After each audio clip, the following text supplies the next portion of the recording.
Subversive Southerner is Cathrine Fosl's new biography of civil rights activist Ann Braden. The author spoke about it recently for about an hour.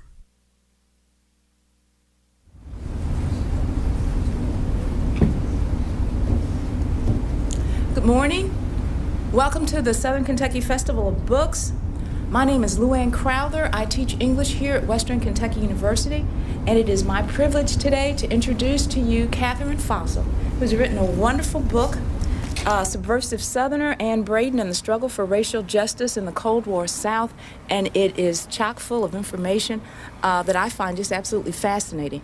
I teach African American literature, and there is so much in here about the civil rights movement, its connection with the, or connections people tried to make between it and the communist movement early in the 50s in our country, issues about the women's movement and other movements that have sprung up during the 50s. And it's just delightful to read, lots of information and notes, historical information at the back. So I'm very pleased to introduce Ms. Fosl to you today. She teaches at the University of Louisville, and I will give her some time to make her comments, and then we'll have questions and answers afterwards. Thank you for coming today. Ms. Fosl.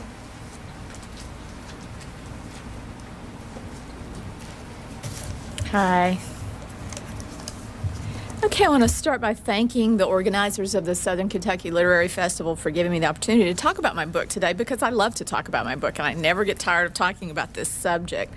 I've written a pretty big book, 418 pages, including the notes, and it took me almost a decade of my life to finish it. So forgive me if I speak from notes today in order to keep to a time frame. I'll devote most of my remarks to a sort of super condensed version of the story my book tells, which is the activist career of a Kentucky woman named Ann Braden, as my introducer pointed out, who's dedicated most of her adult life to the cause of racial justice. I'll give you some of the highlights of her story and some context for it, as well as the historical significance of her fierce dedication to her ideals amid some pretty violent opposition. Then after I've sort of placed Ann in history, I'll reflect with you a little bit about the book itself and about what attracted me to this subject. One of my favorite historians has written that every biography uneasily shelters an autobiography, and that's certainly been true for me. Also, the dynamic of writing biography and biography about but / with a living subject is really different from the sort of biography where the subject's in the past, all said and done. Ann Braden is very much alive and well in Louisville, Kentucky today, and so that sort of biography is different for two reasons. One is you have a subject who'll talk back, and you want her to. You want your subject to talk to you. And then the other thing, though, is that Ann has to live with the consequences of having a book written about her. And as a feminist biographer, that has posed certain ethical dilemmas for me, and it's something I've tried to be mindful of throughout the course of my research. Then at the very end, I'll talk a little bit about the book itself and the methodology of oral history. And then I'm going to read a couple passages today. And so at that point, you'll be able to hear Ann's voice, because I do use a lot of her own voice in the book. And I hope we'll have time for a few questions at the end, just to let you know what to expect in the flow of the talk. Now, Ann Braden is one of Kentucky's true heroes, but the fact is that she's also not widely known outside of sort of social change circles. So part of the project I embarked upon was to kind of enlarge the stage that we're operating on when we speak and write of the civil rights movement, and especially of the contributions of women to that movement. When you consider the enormous changes that our state and region, and by that I mean Kentucky, the 11 former states of the Confederacy and Kentucky, states like that in which slavery was also deeply entrenched, when you consider the enormous changes our region has gone through over the last half a century, especially around undermining ending segregation and enacting laws that undermine racial hierarchy. Of course, a lot of people had to make a lot of sacrifices to make that happen. But our own understanding of our history is really partial, and nowhere is that more true than in our understanding of the Southern Civil Rights Movement. Now, I'm proud to say I teach history, and in history classes today, we do study the Civil Rights Movement, but it's unfortunately the standard narrative goes something like this. Rosa Parks sat down, Martin Luther King stood up, and justice rolled down like a mighty river. Well, of course, we all know it's not that simple, and my work tries to sort of give some more texture to that overly simplistic picture. Hundreds of people or dozens, at least dozens, possibly hundreds of people gave their lives. Hundreds more gave important parts of their lives to win the most basic freedoms we know today, to eat in restaurants, lunch counters, to sit anywhere you want to on a bus. Now, in saying that, please don't think that I'm suggesting that racism is dead or a thing of the past. We have a long way to go in this country, but having interviewed about 40 or 50 activists involved in the movements of the 1960s, everyone that I've ever talked with has impressed upon me that those who think that things haven't changed just don't know really how bad it was. Okay, but what that movement was about wasn't just sacrifices, it's also about passion. So one thing that I was interested to do in writing this book is to really convey the sort of heady excitement that grips people when they're part of a movement for social change, something so ambitious as making the world a better place.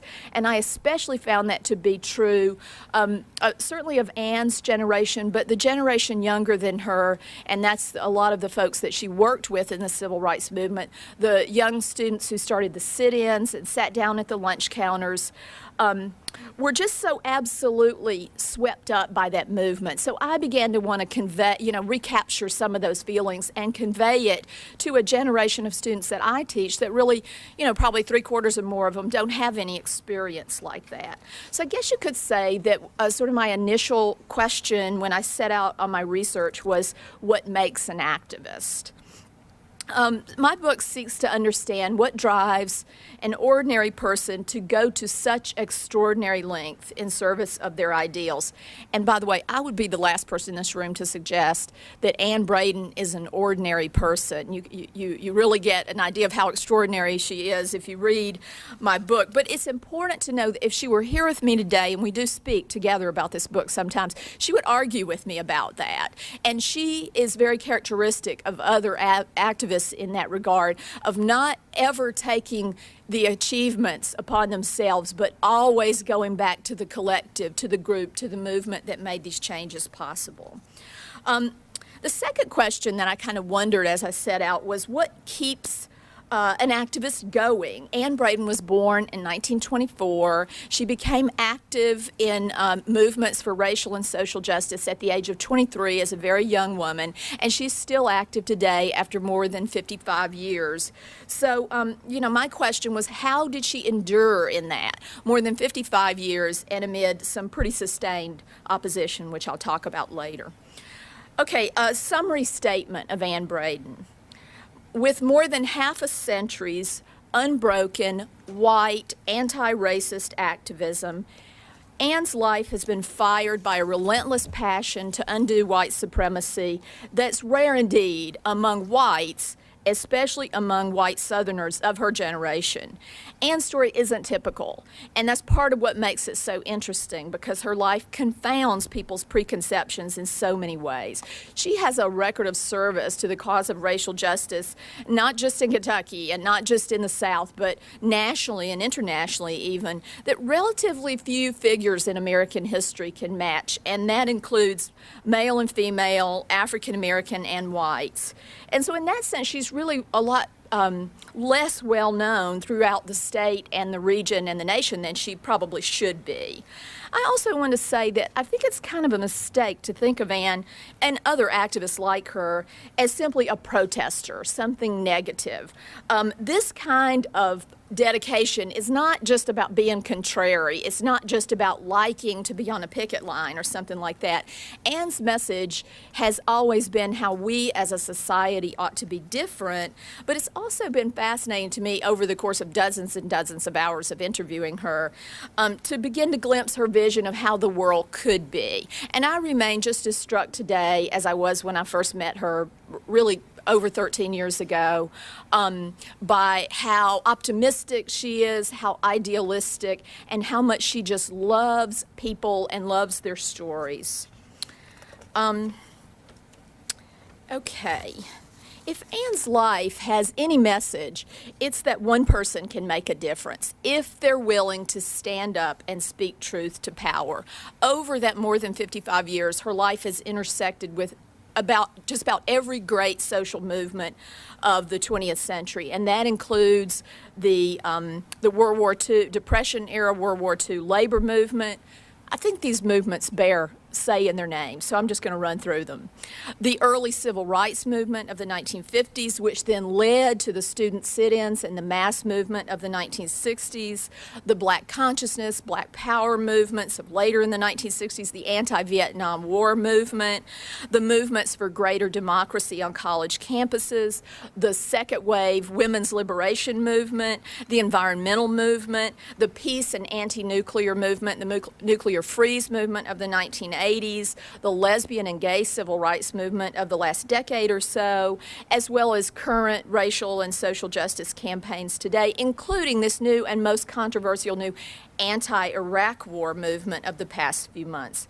Now, in every one of those movements, Ann's message has been basically the same, that because of this nation's particular history of slavery and racial oppression, that you have to deal with racism in order to deal with every other social problem. The most radical part of her message, and I argue that it's just as radical today as it ever was, is that dealing with racism is white people's business too, and not just something concerning or only benefiting people of color. Now, I want to digress here for a minute to talk about a sort of larger piece of context that one of the reviewers of my book, Blaine Hudson, who's also the author of a brand new book on the Underground Railroad in Kentucky and here at the festival today, reminded me of in his review, that in order to really understand the life story that this book talks about, that you have to understand that there's another side to history that Americans are even less aware of than we are history generally. And that has to do with the conflicts that have always existed between our democratic ideals as enshrined in these very important documents such as the Declaration of Independence, the Constitution, etc., which speak of very important and lofty aims for this nation, but the tension that exists between those ideals and the rather glaring inequalities that we as a society have always tolerated and still do today. Because race and gender, and I think most recently in Kentucky, sexual orientation have been the sites of such heated conflict in American culture over the last, say, 30 years, we tend to think of those categories as fault lines along which people's allegiances divide. But ever since the first slave ships arrived on the shores of the Americas, there have always been whites who've united with people of color to oppose slavery. And this isn't a perfect analogy, but I'll make it anyway. Just as there have always been men who united with women throughout history to achieve greater emancipation for women. Now, another part of my project was to correct some misinformation about Ann Braden. If you read the book, you'll come across a phrase that I've sort of coined that describes the odyssey of her experiences as an activist in Kentucky and throughout the South. And that phrase is from pariah to heroine. It's important to recall that if this were the 1950s, if this were the 60s or 70s, or even the 1980s, here on this campus locally at Western Kentucky University, Ann Braden wouldn't have even been welcome as a speaker. And that's because to bring her here would have required a major struggle on the part of the students. That's because she was thought to contaminate young minds. And the reason for that is that she and her husband, Carl Braden, were branded as Reds, as seditionists. That's the charge they were charged with, sedition against the state of Kentucky, in a very sensationalized case that swept Louisville and the nation during the 1950s. A little background on that. The kind of hysterical fear of communism we think of, to the extent that we think of it at all in history, as associated with Senator Joe McCarthy in the early 50s, the Hollywood 10, the search for communists in government. We think of that in terms of the early 1950s. Even though McCarthyism itself officially died with the censure of Joe McCarthy in late 1954, the Southern anti-communist witch hunt was just getting started. Those investigating committees didn't just close up shop and go home. They moved south to investigate the civil rights movement. Now, Southern politicians had always sort of seen dissent as something foreign, something suspicious, but it was that post-World War II domestic Cold War that gave a kind of new legitimacy to those beliefs. So in 1954, as a new movement for African American freedom took shape in the wake of the Supreme Court's ruling in Brown v. Board of Education, the defenders of segregation instigated a new Southern anti-communist witch hunt of major proportions. By the way, Brown didn't usher in, as we all know, a new era of school desegregation, but what it did was to become a symbol. It aligned the federal government for the first time with the end of segregation, with the statement that segregation was wrong and not where we're headed as a nation. So Southern politicians took that, very hard, and throughout the 1950s, and I would argue with even more desperation throughout the 1960s, they applied the red label as a way to stop the mounting challenges to racial hierarchy. Now, so what it really meant to be communistic in the South in those years was to call for racial change. And let me say a word about the origins of these charges against Ann and Carl Braden. And although my book is about Ann Braden, it's a biography of her, I should point out that up until Carl's early death, untimely death, really, in 1975, they were an activist pair. They weren't just a married couple, but they were activists together, and they were always seen as those Bradens, the Bradens. Somehow they seemed even more threatening as a couple.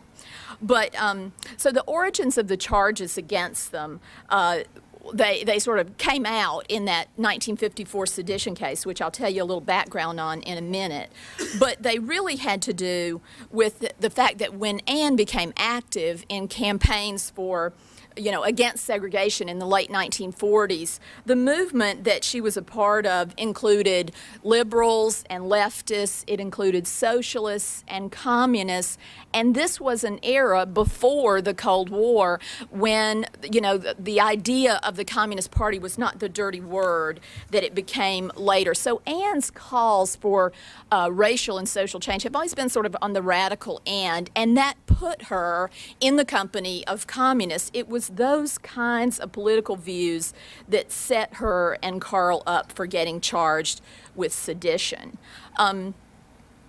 So they were in Louisville, they were local activists, they were rank and file and anonymous, and they might have stayed that way had it not been for one fateful step they took in the spring of 1954, as fate would have it, just in the very few weeks surrounding the Supreme Court's Brown decision. In the spring of that year, a man named Andrew Wade came to visit Carl and Ann Braden. They were the Bradens were known as whites who stood by African Americans in their quest for civil rights. So they had a reputation. Andrew Wade was a frustrated man in the spring of 1954. He was an African-American World War II veteran who'd come back from the war with some sort of elevated expectations of American democracy, as a whole generation of World War II veterans did. And then he married, and he had a young family, a 2-year-old daughter, expecting another one in the spring of 1954. They'd been, as many Americans of that decade had, doing, they wanted a house in the suburbs. They were moving out from the city. They wanted one of those new ranch-style homes that were so popular in the post-World War II years, and he had been looking with great frustration for such a home and couldn't get one because there were no such homes available for sale to blacks in the suburbs of Louisville or suburban Indiana in the spring of 1954.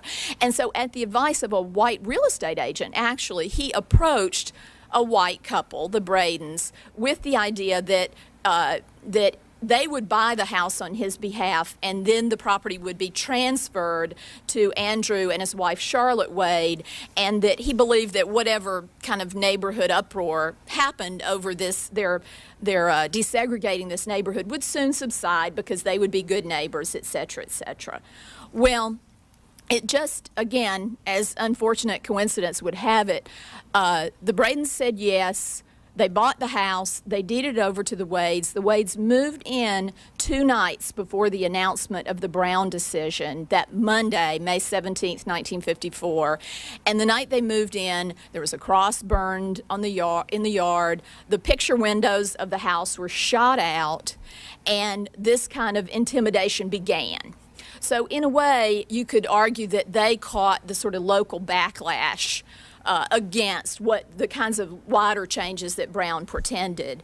So this violence continued for 6 weeks, and at the end of 6 weeks, in late June of 1954, that house was dynamited. No one was injured, but it was clearly a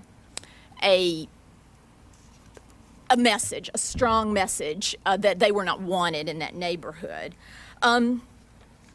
And that fall, when the grand jury convened in Louisville to investigate the case, instead of focusing on the segregationists, and by the way, they admitted that they admitted they'd burned a cross, but they said it wasn't a cross. It was just 2 boards nailed together. So this is the sort of discourse that was happening around this case. So instead of focusing on those folks, the grand jury turned their attention to Ann and Carl Braden and the other 5 whites who had supported the Wades in this quest for a house. And they charged them all with sedition, which was an old law that had not been tested. It had been on the books since the early 20th century in Kentucky, passed during an earlier Red Scare. It had never been tested. And the theory was that the dummy purchase had actually been a communist plot designed to stir up racial discontent in an otherwise happy local black population. So there was no evidence ever submitted of any conspiracy other than the one by the white neighbors who burned the crosses and boycotted the Wades and, discontinued their newspaper service, et cetera, ever since their move into this neighborhood. So there was no evidence of conspiracy. And Andrew Wade repeatedly testified under oath that the purchase and the plan had been his idea. But on December 13th of 1954, after a highly sensationalized trial, Carl Braden, the perceived ringleader, was convicted of sedition and sentenced to 15 years imprisonment. Also placed under the highest bond ever set in the state of Kentucky at that time. And I just want to digress for a minute to talk about the cover of my book. That was actually taken, that picture of Ann was taken the day of Carl's conviction. We can't know at what point in the day it was taken, but it's an extremely pensive photograph on what had to have been the worst day of her life.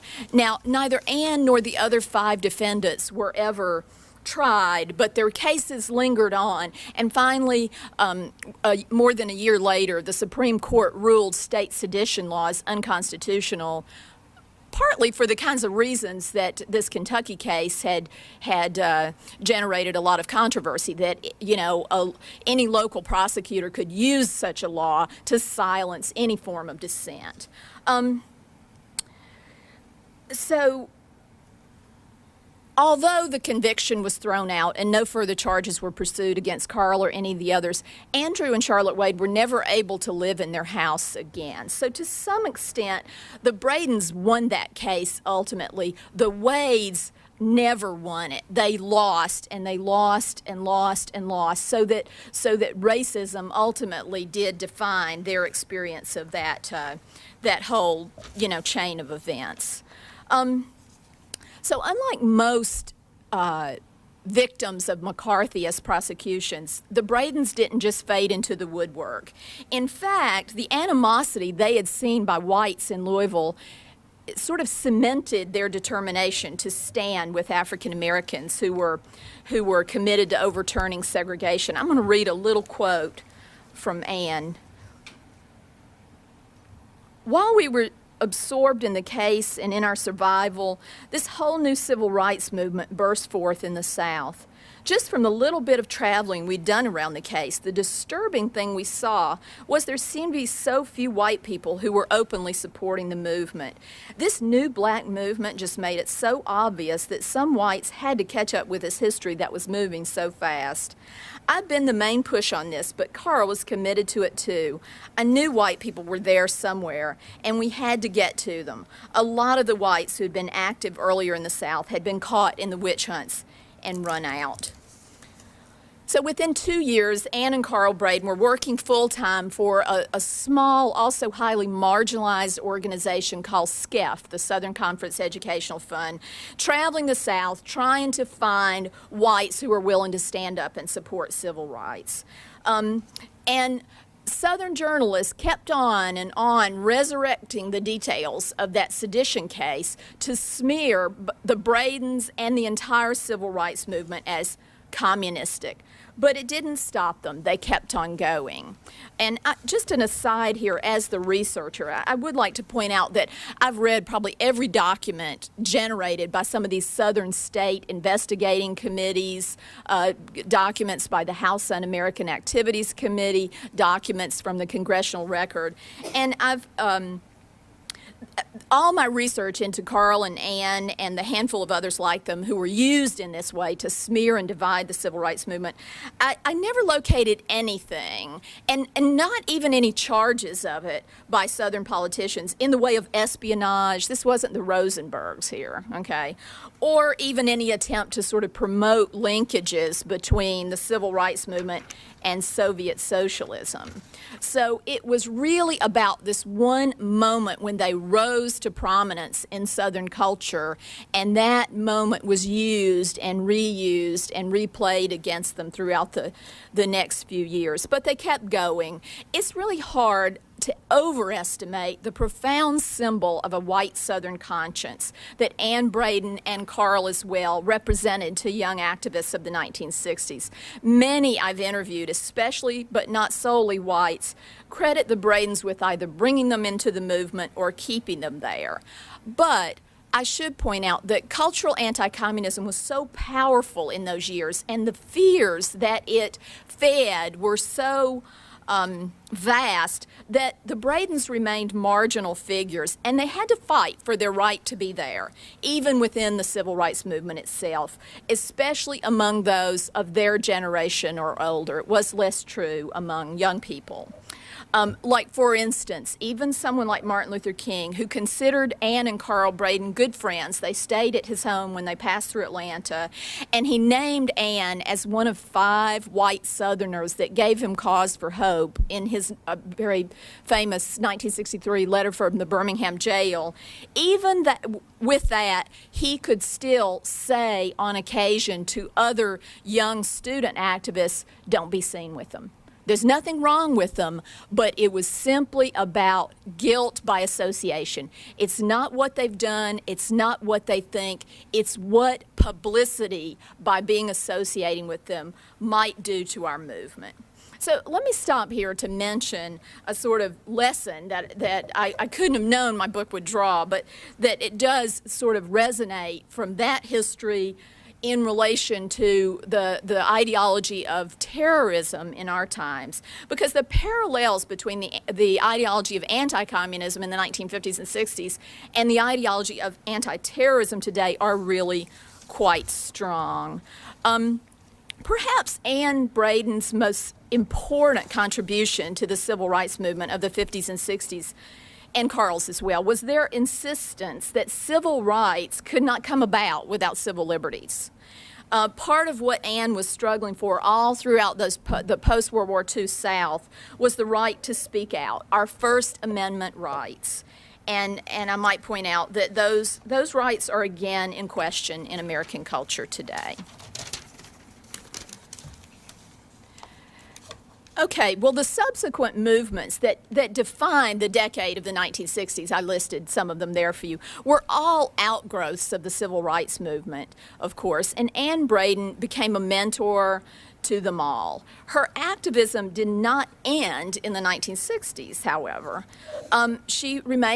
She's still active today. In fact, she couldn't come to this event. We do speak together, as I said, sometimes, but she's busy with an NAACP meeting in Louisville and working on a set of vigils around insisting on changes in the Louisville Police Department. But what happened was that Ann eventually outlived the Cold War, so that her years of dedication to the achievement of racial unity finally caused the notoriety accompanying any cause she spearheaded to, eventually decline. With the demise of anti-communist fears, her civil rights commitments could be seen as genuine at last. After all these years of persistent struggling, they could be seen as genuine and not as some cynical attempt to use the civil rights movement for her own subversive agenda. And that was sort of the origins of this title, Subversive Southerner, subversive with a kind of double entendre. So I'll end this brief sketch of her activism by pointing out that she's still, again, in the words of one of the reviewers of my book, quote, writing chapters of her own history. That was an interesting and often challenging dimension of this book, to tell the story of a life that's still so much in progress, and to convey the meaning of the experiences of someone who's still a rather uncomfortable figure in Louisville anyway, because she reminds people, especially white people, of things they'd rather not think about. Now, that brings me back to the question of myself and my book. Maybe part of the reason that Ann Braden hasn't become more well-known in the history is that she's still living and she's still so active, and so she's not easily relegated to the past. But working with a living subject has been an interesting odyssey for a researcher, so let me talk about myself for a minute. I think most historians these days understand that that writing biography, or any kind of history really, is part research and part autobiographical odyssey. Why do we choose the subjects that we do? As Graham Greene once wrote, all writing is therapy. To some extent, all writers seek their craft to heal wounds in themselves. In my case, I think, I was searching for women whose parts in American history I'd been denied as a young girl growing up in rural Georgia. I remember actually these sort of vivid moments of just searching the school library for women's biographies. There were like 3 in the whole school, and I read every one of them and was hungry. This is in the 1960s, so that's changed to some extent, but I became very interested in women's stories because I wasn't told them very frequently, except by my mother and grandmother when I was little. I think also in particular, I was raised by my grandparents, and I was brought up by a segregationist grandfather with whose views I disagreed rather violently. So I think to some extent I sought a white Southern past I could be proud of. So because of those parts of my own autobiography, I found in Ann's story a resonance that cannot be explained solely in terms of intellectual interests. In relation to the process of working on someone with not just someone who's alive, but someone with such force and conviction, you can see from the story I've told you here, and still so active, and also someone that's been extremely misrepresented, as I've outlined with regard to the Southern press. That process made the book very challenging, and it caused it to take longer than it might otherwise have done. Of course, it was also, I might add, my PhD dissertation, so that took some convincing of my doctoral committee at Emory University. But I decided that the only way, that it was really quite arrogant of me to think that I could sort of get it once and for all. I could capture everything about a living person who's still out there revising her perspectives every day, just as we all are, could capture her once and for all between these pages. So I really decided that the only way to do this life justice was to try and incorporate multiple perspectives. Now, I already was interviewing her. I'd been using oral history. I interviewed Ann myself. There have been countless other oral history projects who have also interviewed Ann. So I had access to all those interviews, as well as I interviewed, I actually haven't counted them up, but it's somewhere between around 36 other people about their relationship with Ann, either their collaboration with her or their longstanding enmity with her.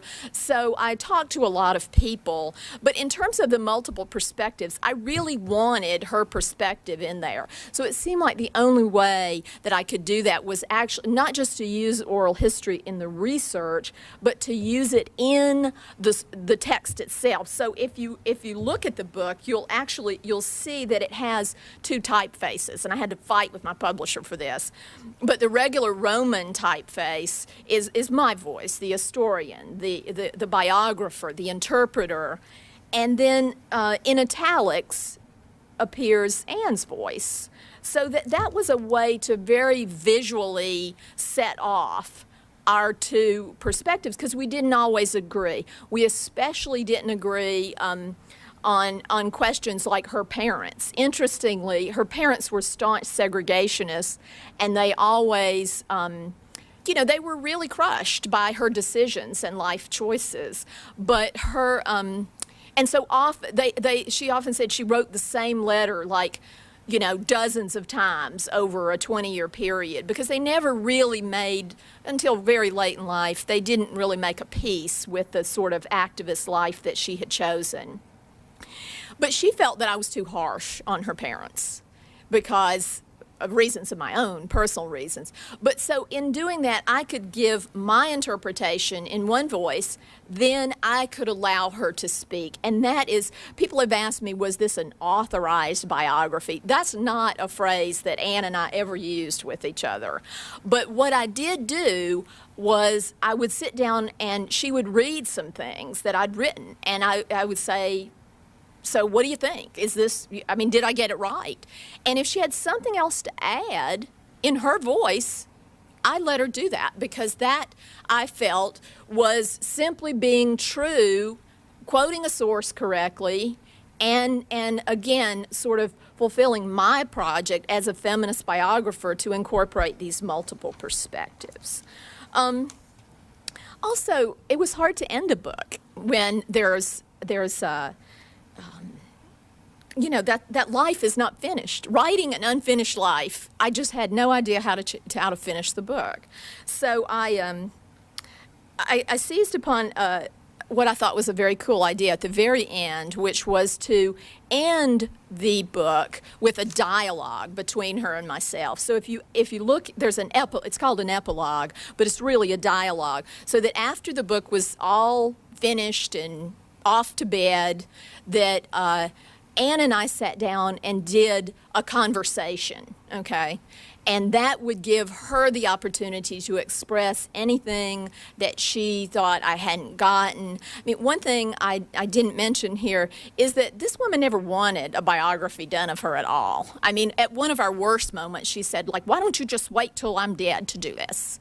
And, but I just charged on ahead, and I was, devoting my life to this project, and I think she respected that over time, so she made her peace with it. But this would give her the opportunity to have a say in the very end. And so let me close here by reading a passage that I think pretty much describes, again, her words and mine here, because it was a conversation, that pretty much describes the odyssey we went on.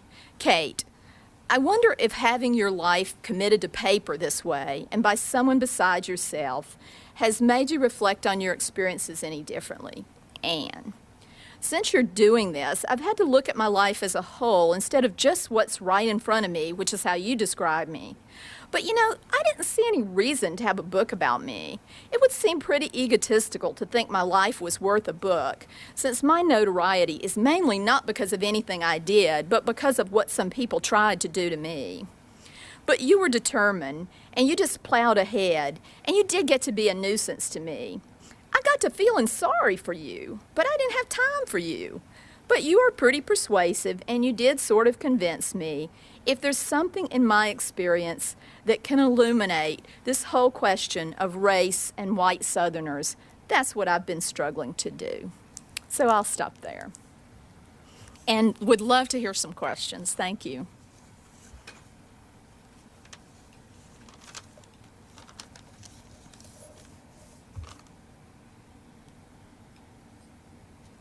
Or comments. Doesn't have to be a love fest. You can disagree with me.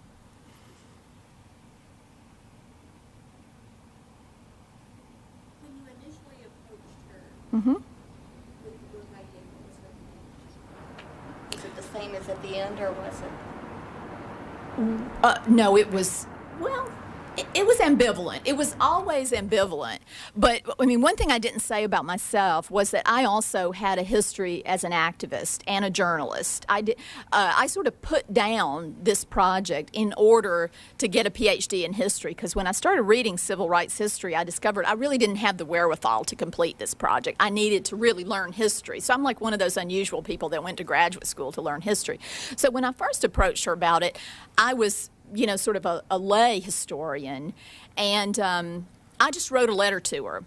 I didn't mention this, but one of the ways that, you know, I said she's a writer herself. Her role, one of her most important roles in civil rights history was as a journalist who documented all the stuff that was going on. There are many outlets, pamphlets, etc., but two sort of primary vehicles for that. One was this group that she worked for, the Southern Conference Educational Fund, published a monthly newspaper called the Southern Patriot. So she went around and actually, you know, did very in-depth coverage of various civil rights hotspots, but not just hotspots, the ones that people really didn't, you know, that really weren't getting any media attention. I mean, until the civil rights movement became very confrontational, or really it was the segregationists that became so confrontational, then it wasn't the kind of thing on the evening news like it became after 1960 and 61. So she traveled around the South and documented those and wrote them up in this newspaper. And then the other thing, and I'm going to bring this back along, it's a very long answer to your question, but the other thing was that she, after this sedition case, which, as you can imagine, was a fairly crushing experience. I didn't mention this, I think. I was like trying to condense here, and I might have condensed too much, but they had two young children that she had to send to live with their grandparents. They were financially completely impoverished by this case. I mean, their lives weren't looking too promising at that moment. But what she did was to write her memoir of the case, which was published in 1958 and was reissued a couple years, 4 years ago in 1999 by the University of Tennessee Press. So it's still out there if you're interested. It's a very good book. I mean, she's an excellent writer herself. It's called The Wall Between, which is really sort of a kind of a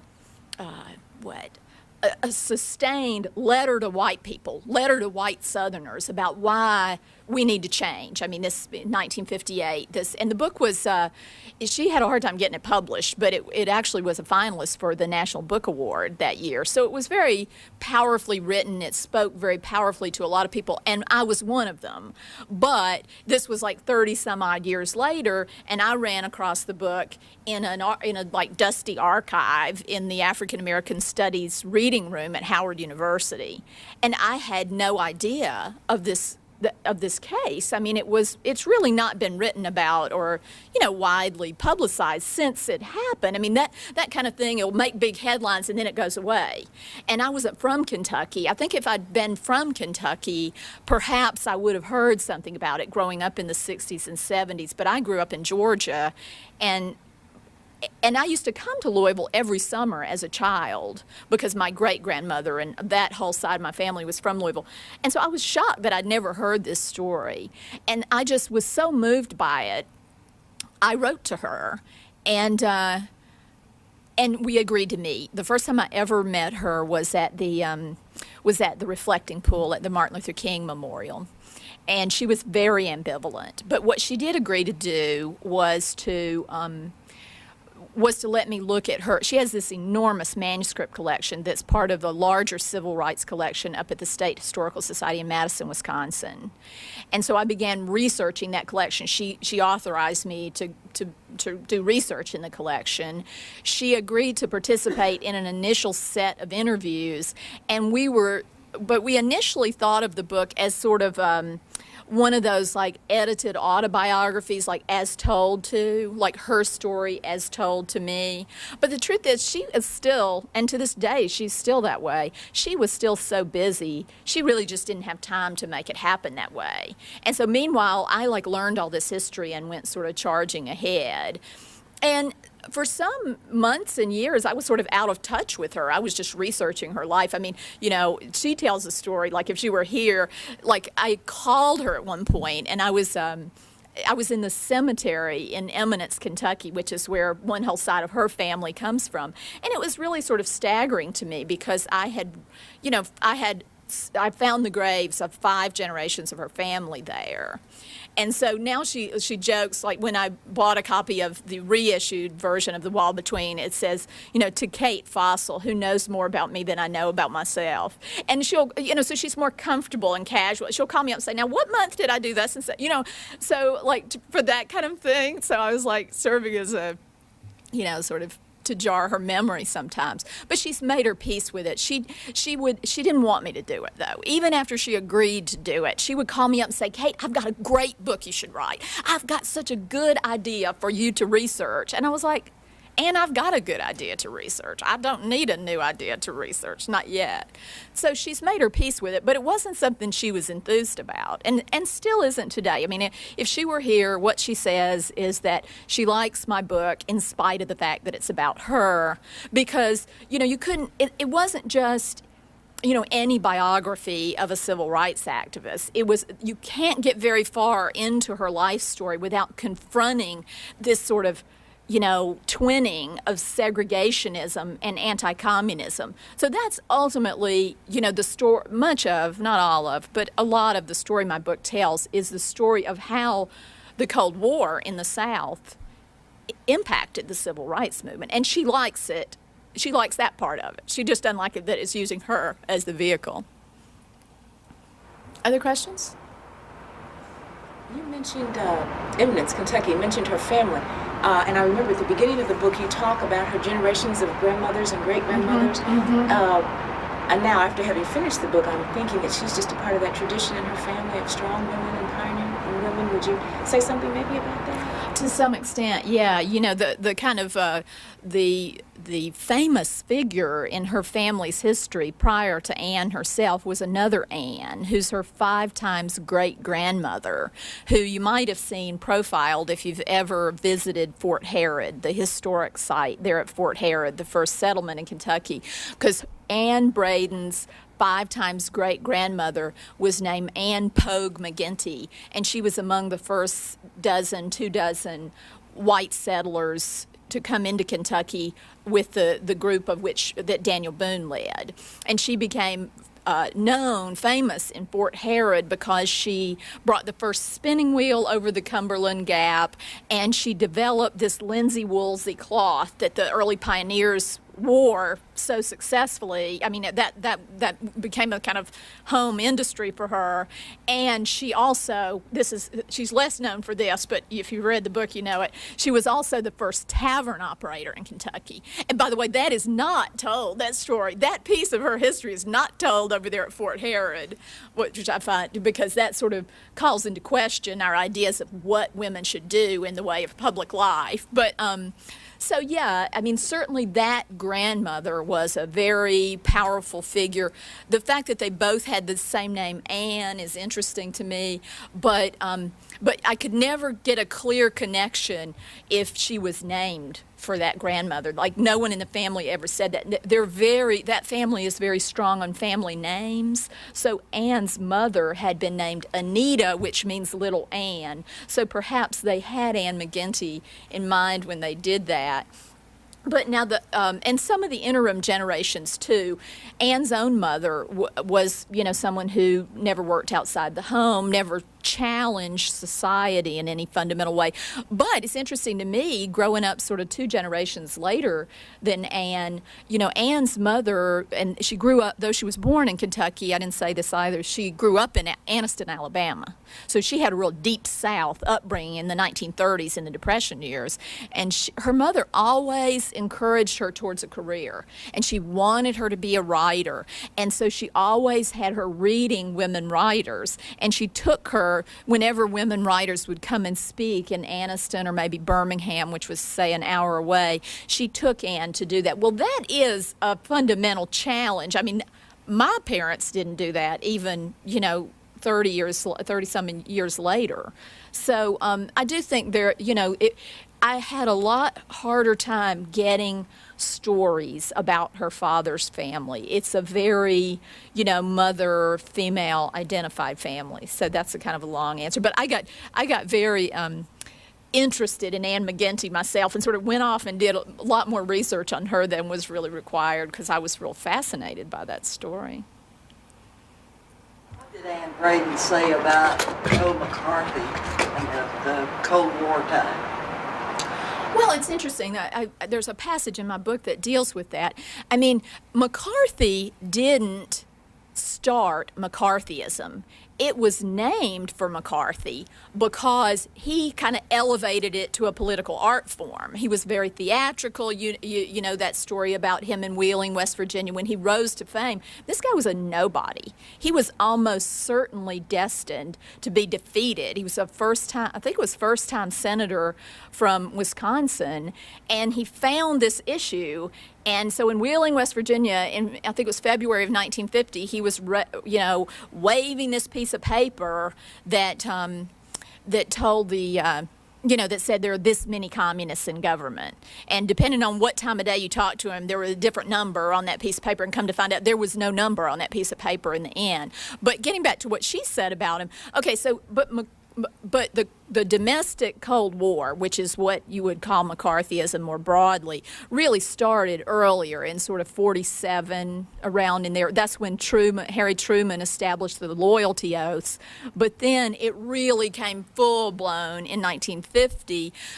By the later, after he was censured, just a couple of weeks before Carl Braden was convicted in Louisville, Kentucky, that's an interesting parallel, just coincidentally. But McCarthyism continued to flourish, certainly in the South and at the grassroots level, though McCarthy, the man, was discredited. And I think later in the 1950s, and this was a letter, not something she said to me, but a letter I found that she wrote to a friend, because it wasn't all oral history research. I did a lot of document research and book research too. But she said, the good thing about McCarthy was people either loved him or they hated him, but at least they cared. Later on in the 1950s, and this has also remained true in the South throughout the 60s, anti-communism was just like drinking water. It wasn't even, that's the thing about an ideology. It's so close you don't see it. It's just like how it is. And people didn't think about it. They didn't think about that as having a dangerous aspect. So it just became sort of part of the culture. And she thought that was a very, very dangerous dimension to the culture, so that people noticed it when it was McCarthy. You had, the famous Republican Senator Margaret Chase Smith, and she was in his party. I believe she was a Republican also, that, chastising him. You had important public figures taking a stand against it, which sort of, went away to some extent once he went away, though the ideology didn't go away. In fact, one story I left out, how are we on time? I left this out of the talk because I was trying to, be concise, but now that we have a couple of extra minutes, in 1963, this is a powerful story to me. In 1963, when after the nation was so shocked by the 16th Street church bombing in Birmingham, Alabama, and the 4 little girls were murdered. That was in September of 1963, a week or so after the murders occurred. Governor George Wallace, who, for those of you who don't know, was the famous segregationist governor who'd made the stand earlier that year in the schoolhouse door, and his rose to fame on the quote, "Segregation now, segregation forever." Well, he appeared on the Today Show, which was, popular network daytime programming. And so you would think he would be apologetic about what had happened in Alabama, or vowing to, catch the perpetrators or something like that. But actually, much as McCarthy had done, and I'm not saying this to minimize what happened, that was a horrible tragedy in Birmingham. But instead of engaging that horrible tragedy, he had his own piece of paper to wave, just like Joe McCarthy had done. And his piece of paper was a photograph of Martin Luther King in the company of Ann Braden, and he used this photograph as proof that the entire civil rights movement was communistic, and therefore, again, in a rhetoric that's not the same, but it's reminiscent of what the prosecutor said in Louisville, Kentucky in 1954. He said, if these outside agitators hadn't come into my state, this violence would never have happened. So he was completely unapologetic. He was completely unconcerned with getting to the bottom of this, with getting justice for these murders. Instead, he was going to dismiss the whole movement based on this photograph in which he was branding Ann Braden, who'd grown up down the road in Anniston, Alabama, as an outside agitator. So that's how powerful anti-communism was in the 1960s. Any other questions or comments? Anything else? Okay, well, thank you so much for listening.